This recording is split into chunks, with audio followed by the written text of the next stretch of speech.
정신과 의사와 경영학 박사 그리고 CEO로서 30년 동안의 임상 경험과 10년 동안의 경영 경험을 총정리한 인간관계학 후박사의 마음건강 강연 시리즈가 여러분께 오디오북으로 다시 돌아왔습니다. YMI, 힐링 스트레스, 관계방정식, 변화의 신, 그리고 선택의 함정, 자기 개발을 위한 종합 선물 세트, 현대인의 토탈 힐링 성서이며 직장인의 신명심보감이자 마음을 움직이는 화제의 신간 5권을 지금 인터넷으로 만나실 수 있습니다.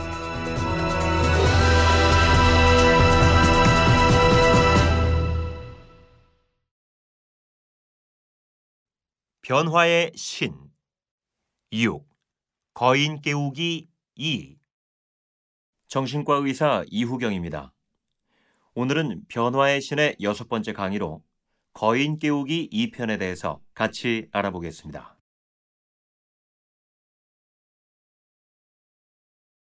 미국 초등학교에서 1학년 선생님이 한 아이에게 이름을 물었습니다. 아이가 대답하기를 내 이름은 돈트입니다. 라고 했습니다.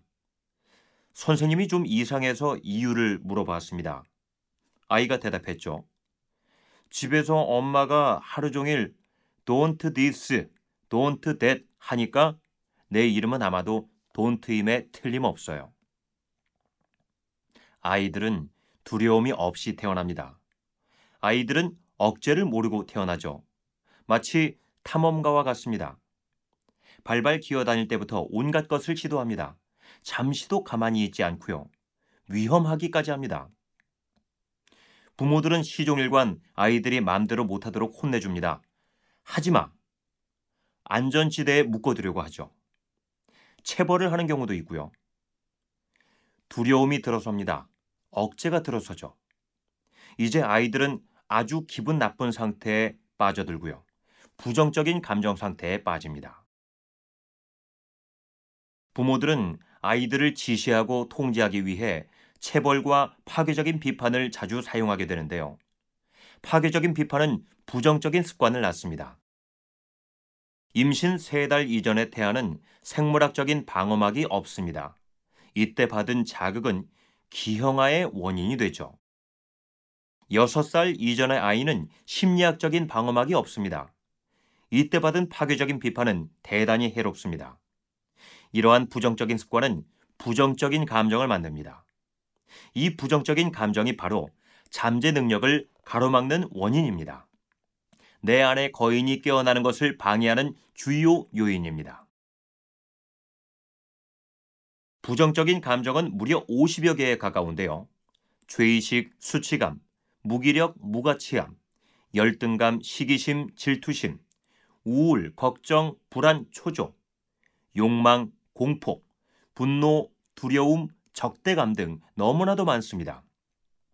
우리가 잠재 능력을 발휘하기 위해서는 이러한 부정적인 감정을 제거해야 하죠.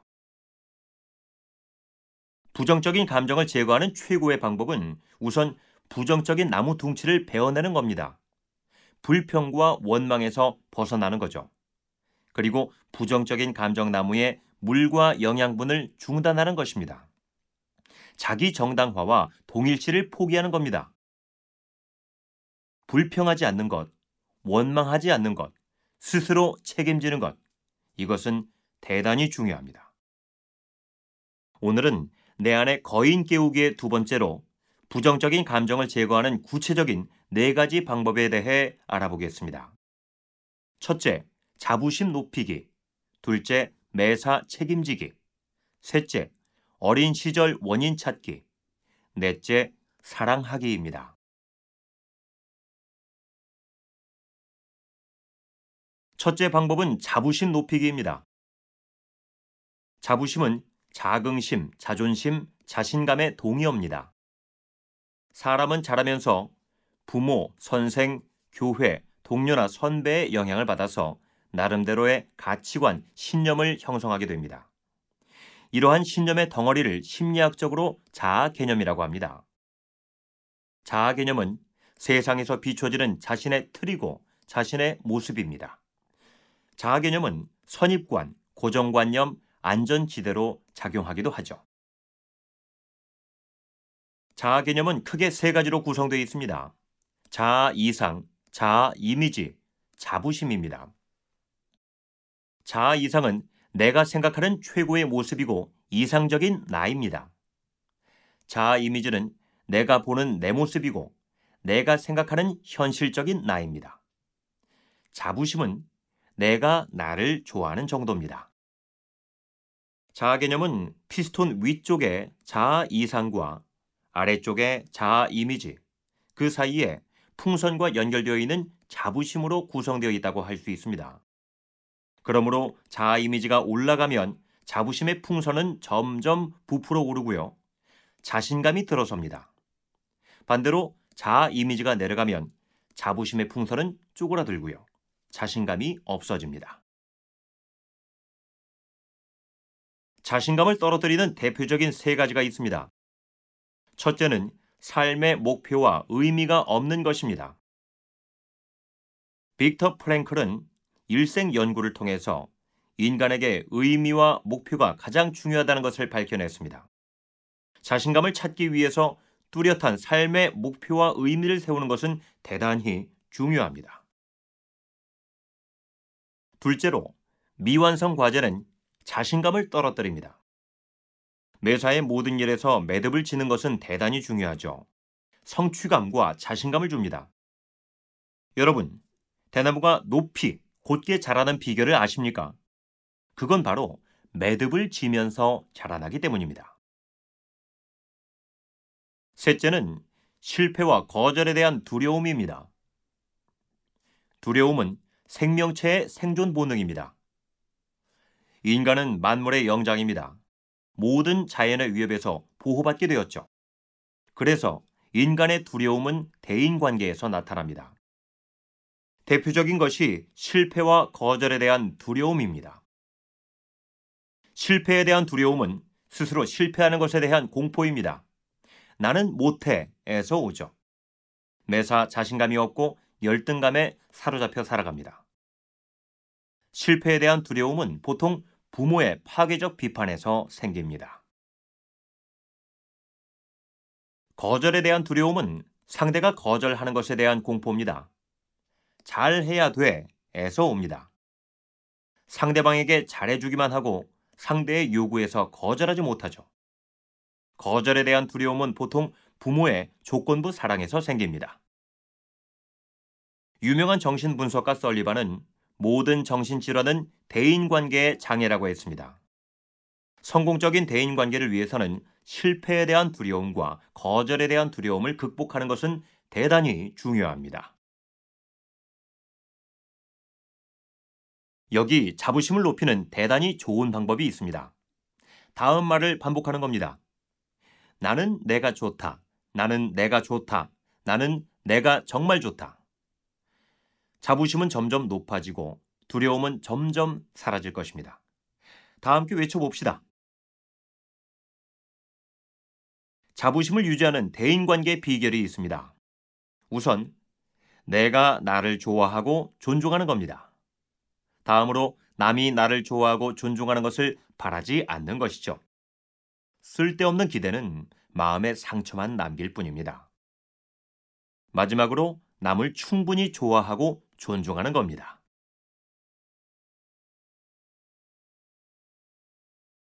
다음 둘째 방법은 매사 책임지기입니다. 인생에 있어서 가장 행복한 두 순간이 있는데요. 하나는 100% 부모의 책임하에서 살아갈 때이고요.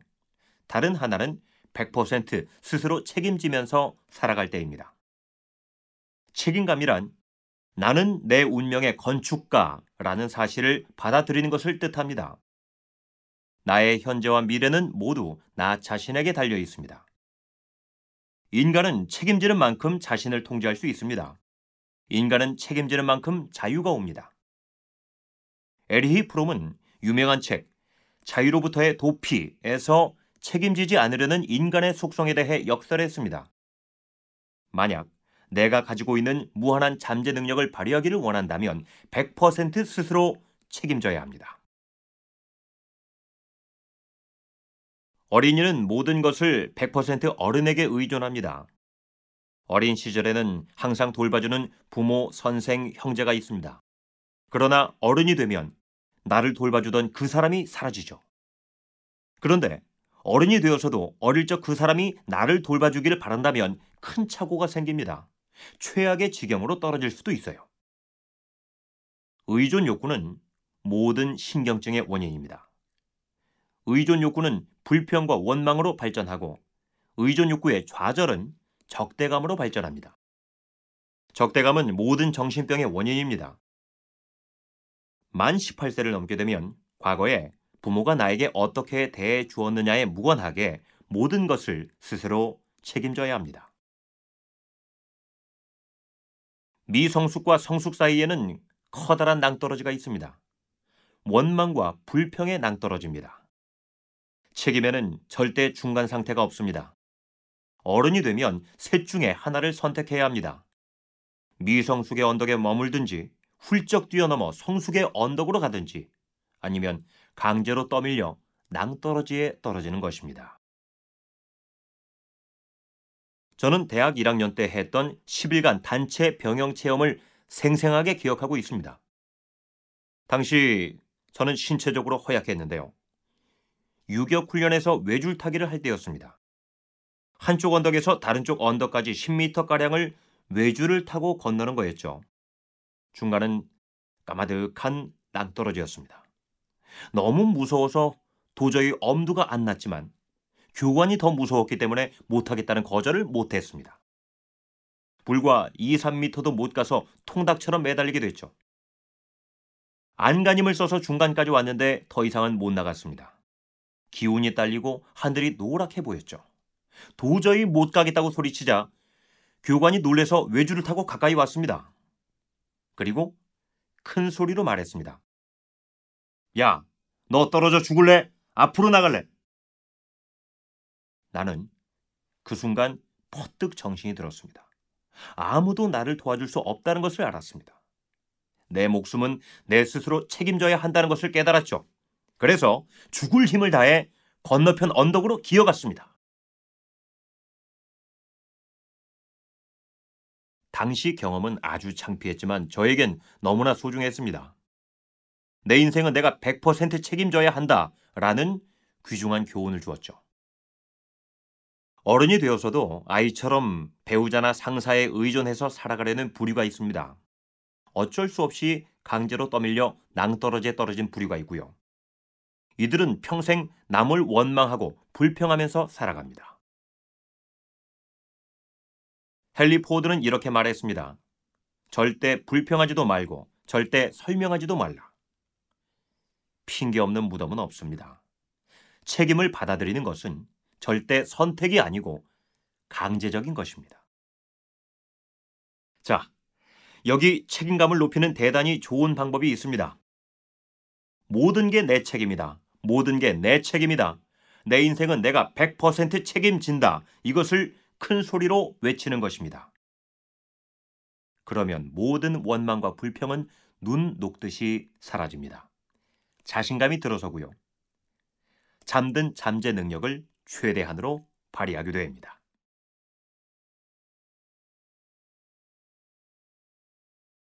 셋째 방법은 원인 찾기입니다. 부정적인 감정의 원인을 찾아서 제거하는 건데요. 모든 부정적인 감정은 어린 시절에 원인이 있습니다. 유아기 감정 양식에 문제가 있습니다.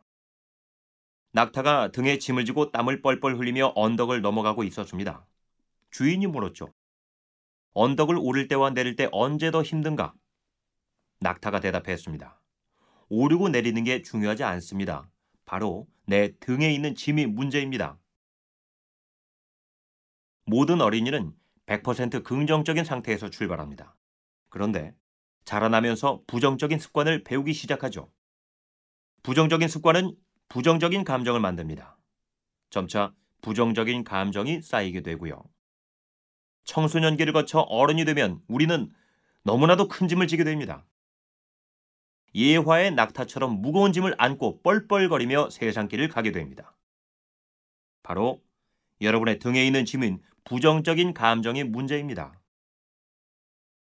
부정적인 감정을 일으키는 어린 시절 치명적인 원인 3가지가 있습니다. 애정결핍, 부모의 파괴적 비판과 부모의 조건부 사랑입니다.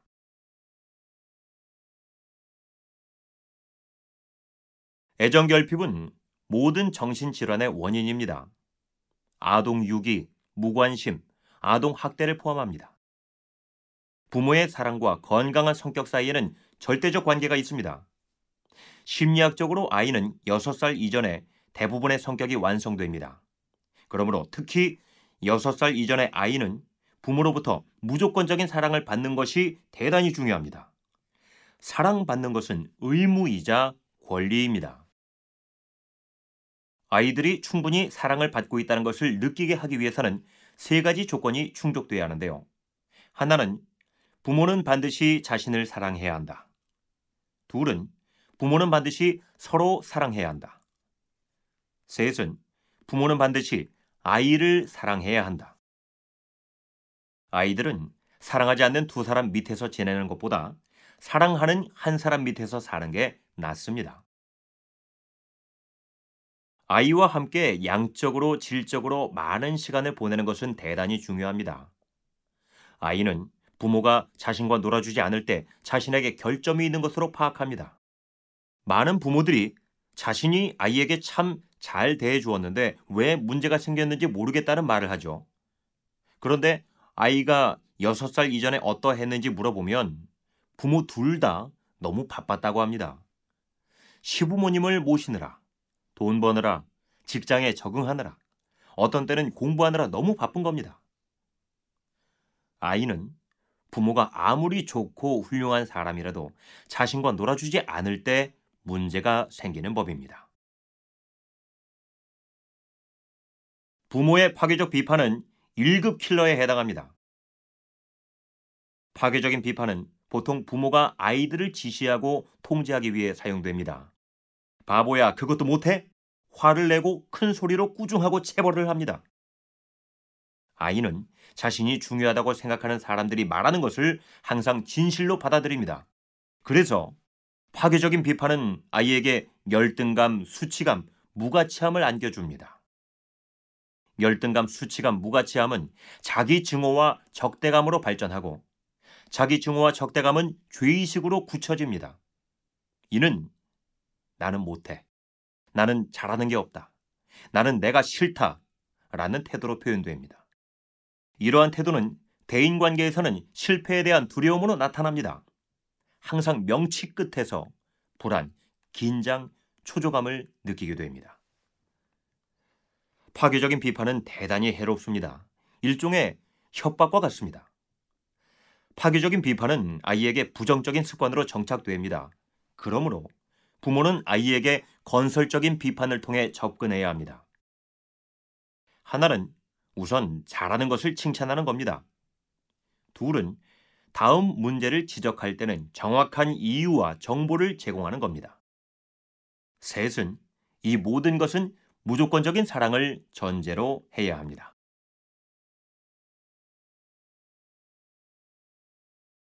부모의 조건부 사랑도 1급 킬러에 해당합니다. 조건부 사랑도 파괴적 비판과 똑같이 부모가 아이들을 지시하고 통제하기 위해 사용됩니다. 잘하지 못하면 혼난다. 공부 못할 것 같으면 집에서 나가. 아이는 자신이 중요하다고 생각하는 사람들이 말하는 것을 항상 진실로 받아들입니다. 그래서 조건부 사랑은 아이에게 미안감과 죄의식을 일으키고 미안감과 죄의식은 적대감으로 굳혀집니다. 보통 나는 잘해야 돼, 다른 사람을 기쁘게 해야 돼 라는 태도로 표현됩니다. 이러한 태도는 대인관계에서는 거절에 대한 두려움으로 나타나죠. 항상 지나친 부담감과 긴장성 두통과 어깨통, 근육통을 호소하게 됩니다. 애정결핍, 부모의 파괴적인 비판과 조건부 사랑은 모두 부정적인 감정에 메가톤급 영향을 줍니다. 이렇게 형성된 부정적인 감정은 어른이 돼서도 오랫동안 자신을 따라다닙니다. 모든 정신질환의 원인이 됩니다. 특히 죄의식과 적대감은 모든 부정적인 감정 중 가장 치명적입니다. 왕 중의 왕이죠. 죄의식과 적대감은 동전의 양면과 같은데요. 적대감이 일어나면 죄의식이 따라오고 죄의식이 일어나면 적대감이 따라옵니다. 이것을 양가 감정이라고 합니다. 사랑과 미움, 두려움과 분노, 화와 미안함도 대표적인 양가 감정입니다. 자, 여기 아주 대단히 해로운 죄의식과 적대감으로부터 벗어나기 위한 좋은 방법이 있습니다. 4가지입니다.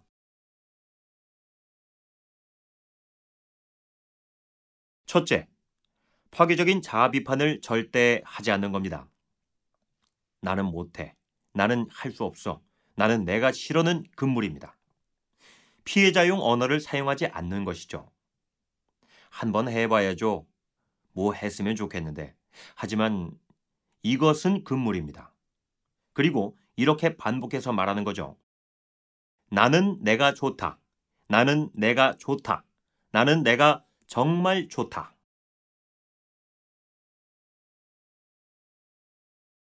둘째, 절대로 불평과 원망을 하지 않는 것입니다.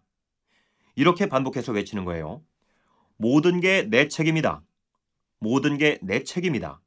내 인생은 내가 100% 책임진다. 셋째, 죄의식에 조종당하는 것을 단호하게 거부해야 합니다. 동시에 상대에게 죄의식을 주는 행동을 삼가야 합니다. 누가 나의 죄의식을 이용하려고 하면 이렇게 말해야 합니다. 또 내게 죄의식을 느끼게 하려는 거지? 넷째, 용서하는 겁니다. 성경에 70번씩 7번 용서하라고 했습니다. 이렇게 반복해서 외치는 겁니다. 나는 정신적으로 건강하다. 남을 용서할 만큼 매우 건강하다. 우선 나 자신의 어리석음을 용서해야 합니다. 다음으로 나에게 상처 준 남을 용서하는 것이죠. 그리고 나에게 상처 준 부모를 용서하는 겁니다. 마지막으로 당신이 누군가에게 상처를 주었다면 사과하는 것입니다.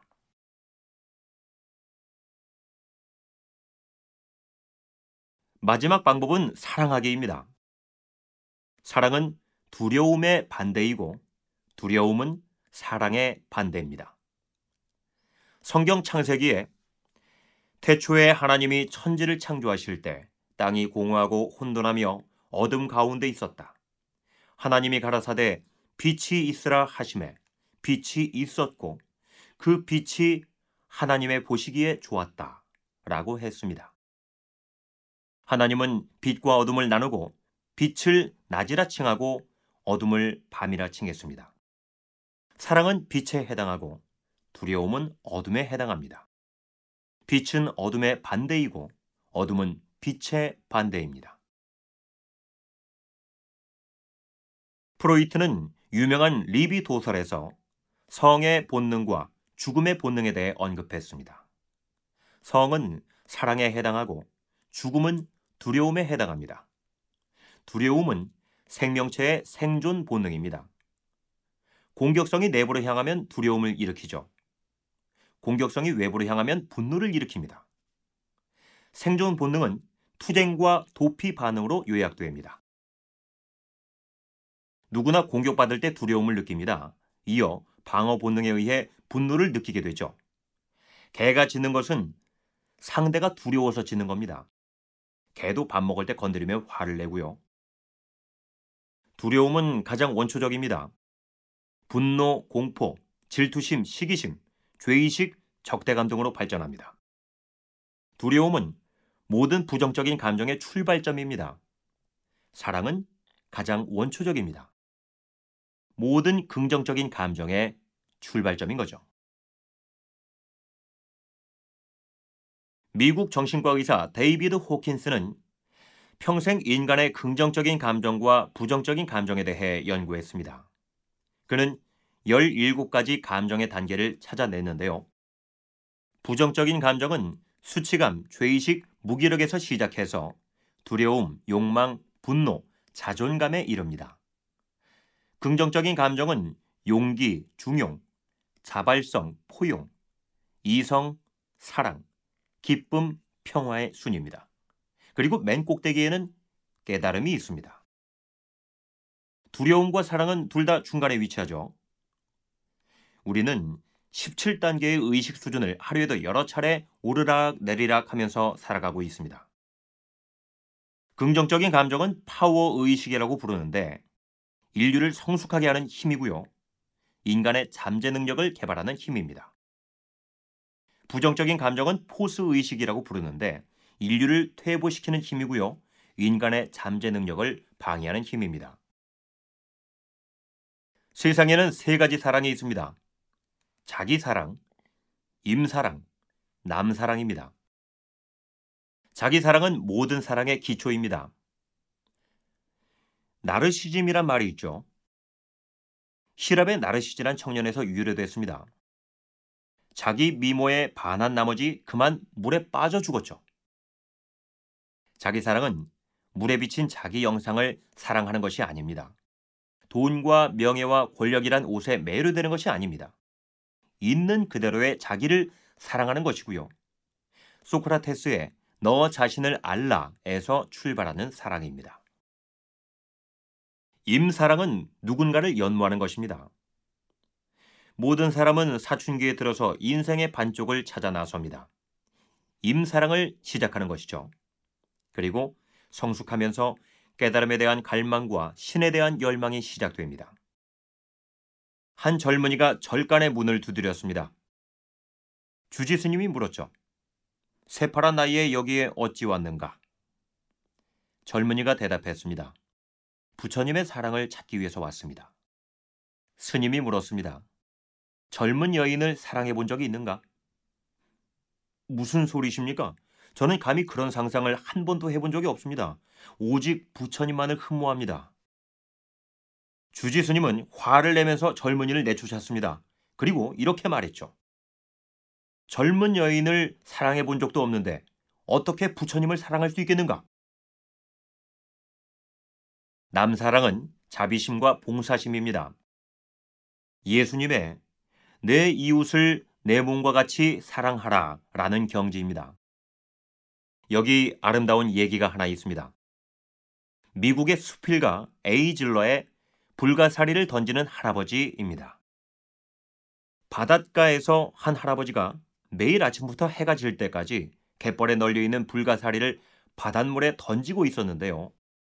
누군가 지나가다가 이렇게 물었습니다. 할아버지, 왜 하루 종일 쓸데없는 일을 하십니까? 할아버지가 이렇게 대답했습니다. 내 나이에는 사실 할 수 있는 것들이 거의 없다. 그런데 바닷가의 불가사리는 대낮이 되면 모두 햇볕에 말라 죽는다. 내가 죽을 때까지 유일하게 할 수 있는 소중한 일은 죽어가는 불가사리 하나하나를 살리는 일이다. 한 성현이 이렇게 말했습니다. 우리가 세상에서 할 수 있는 가장 보람된 일은 남에게 사랑을 베푸는 일이다. 아니, 이웃을 사랑하는 일을 하기 위해 세상에 태어난 것이다. 자, 부정적인 감정을 몰아내는 마지막 방법은 바로 사랑하기입니다. 큰 소리로 외치는 거예요. 나는 너를 사랑한다. 나는 너를 사랑한다. 나는 너를 사랑한다. 모든 두려움은 사랑이 없기 때문에 나타납니다. 모든 부정적인 감정은 사랑이 없기 때문에 나타나는 거예요. 사랑은 모든 것의 출발점입니다. 고린도전서 13장은 사랑장입니다. 사랑은 오래 참고 사랑은 온유합니다. 사랑은 자랑하지 않고 교만하지 않습니다. 사랑은 자기의 유익을 구하지 않습니다. 사랑은 진리와 함께 기뻐합니다. 사랑은 모든 것을 믿고 모든 것을 바랍니다. 사랑은 모든 것을 참고 모든 것을 견딥니다.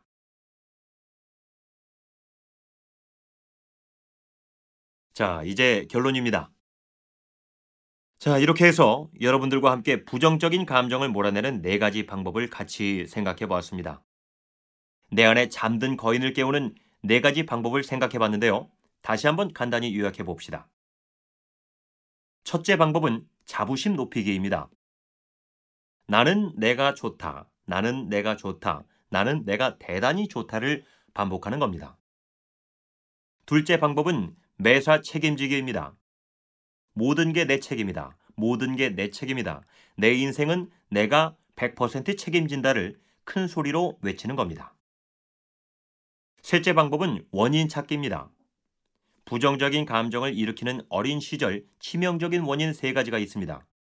애정 결핍, 부모의 파괴적 비판, 부모의 조건부 사랑입니다. 마지막 방법은 사랑하기입니다. 나는 너를 사랑한다. 나는 너를 사랑한다. 나는 너를 사랑한다를 반복하는 것입니다. 두려움은 사랑이 없기 때문에 나타납니다. 모든 부정적인 감정은 사랑이 없기 때문에 나타나는 겁니다. 사랑은 모든 것의 출발점입니다. 우리가 하는 일의 90%는 태도와 관련이 있습니다. 바람직한 태도는 개인의 잠재 능력을 증폭시키죠. 성공은 내가 얼마나 삶에 대해 긍정적인 태도를 가지고 있느냐에 따라 결정됩니다. 긍정적인 태도는 긍정적인 감정에서 나옵니다. 그런데 많은 사람들은 부정적인 감정을 버리고 싶어 하지 않습니다. 오랫동안 자신이 살아왔던 안식처이고 자신에게 익숙한 안전지대이기 때문이죠. 우리 딸아이는 어릴 적 쓰던 담요를 중학교 1학년이 돼서야 비로소 버렸습니다. 어떤 사람은 항상 불안정한 환경에 자라났기 때문에 마음이 불안하고 두렵지 않으면 오히려 이상하게 느낍니다. 시끄러운 시장판에서 자란 아이는 조용한 산골을 비정상으로 받아들이는 법입니다. 여러분, 수정란의 법칙을 아십니까? 수정란이 부화하기 위해서는 반드시 껍질을 깨뜨려야 합니다. 껍질은 고정관념입니다. 고정관념은 부정적인 신념의 덩어리입니다. 부정적인 자아 개념입니다. 인간은 항상 두터운 고정관념, 다시 말해 안전지대에서 살아갑니다. 여러분, 커다란 코끼리의 목에 작은 쇠사슬을 걸면 얌전해지는 비결을 아십니까? 코끼리는 어려서부터 쇠목걸이에 이끌려서 자라났습니다. 수천 번 탈출을 시도하다 실패한 후 쇠목걸이를 받아들이게 된 것입니다. 그래서 커다란 코끼리가 된 후에도 목에 쇠사슬만 걸면 얌전해지죠. 마슬로우는 욕구 단계설을 언급했습니다. 생리적 욕구, 안전과 안정 욕구, 소속과 애정 욕구, 자존 욕구, 자아 실현 욕구입니다. 더 높은 단계로 오르기 위해서 반드시 안전지대를 넘어서는 것이 매우 중요합니다. 고정관념을 깨뜨리는 것이 필요하고요. 타인에 의해서 파괴될 때 계란에 지나지 않지만 스스로 파괴할 때 병아리로 창조될 수 있습니다. 새술은 새부대에 담을 수 있습니다. 우리는 미움과 분노와 두려움의 집을 허물고 사랑과 평화와 기쁨의 집을 지어야 합니다. 고정관념이 깨질 때 비로소 무한한 잠재 능력을 발휘할 수 있고요. 부정적인 감정을 몰아낼 때 무한한 잠재 능력에 눈뜨게 됩니다. 여러분, 내 안에 잠든 거인을 깨우기를 바랍니다.